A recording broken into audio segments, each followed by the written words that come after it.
कर्नाटक विधानसभा चुनाव में कांग्रेस की जीत को एक महीना भी नहीं गुजरा और पार्टी लोकसभा चुनाव में अपनी दावेदारी मजबूत करने की तैयारी में है।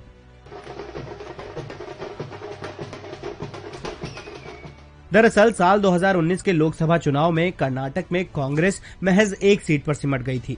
28 में से 25 सीटें बीजेपी और एक सीट इंडिपेंडेंट और जेडीएस के खाते में गई थी। अब 2023 विधानसभा चुनाव में कांग्रेस ने 135 सीटों पर जीत दर्ज की। इस जीत को पार्टी लोकसभा चुनाव में 28 में से कम 20 सीटें जीतकर दोहराना चाहती है।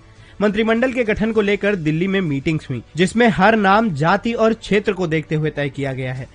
कांग्रेस ने सिद्धारमैया और डीके शिवकुमार दोनों गुटों को साधने की कोशिश की है। लिंगायत कम्युनिटी से 6 मंत्री बनाए गए हैं।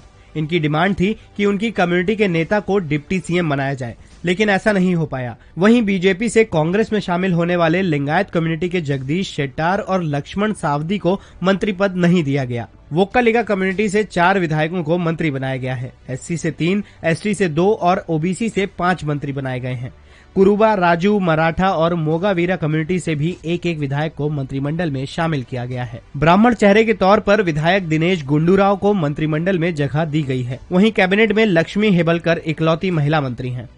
मुस्लिम कम्युनिटी से सिर्फ रहीम खान को कैबिनेट में शामिल किया गया है। 7 मंत्री ओल्ड मैसूर और कल्याण कर्नाटक, 6 मंत्री कित्तूर कर्नाटक और 2 मंत्री सेंट्रल कर्नाटक से हैं। देखा जाए तो कांग्रेस ने लगभग हर कम्युनिटी को कैबिनेट में जगह देकर साधना चाहा है, लेकिन क्या वो कर्नाटक में किए अपने वादे पूरे कर पाएगी? कांग्रेस ने विधानसभा चुनाव से पहले 5 गारंटी दी थी। इन 5 गारंटी पर हर साल सरकार को 50,000 करोड़ रुपए खर्च करना होगा। अगर इन गारंटी को पूरा नहीं किया गया तो इसका असर लोकसभा चुनाव पर होना तय है।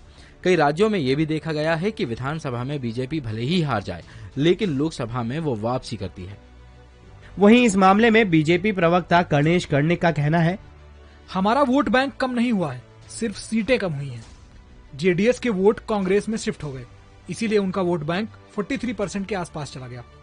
लोकसभा चुनाव में पार्टी नई स्ट्रेटजी के साथ वापसी करेगी।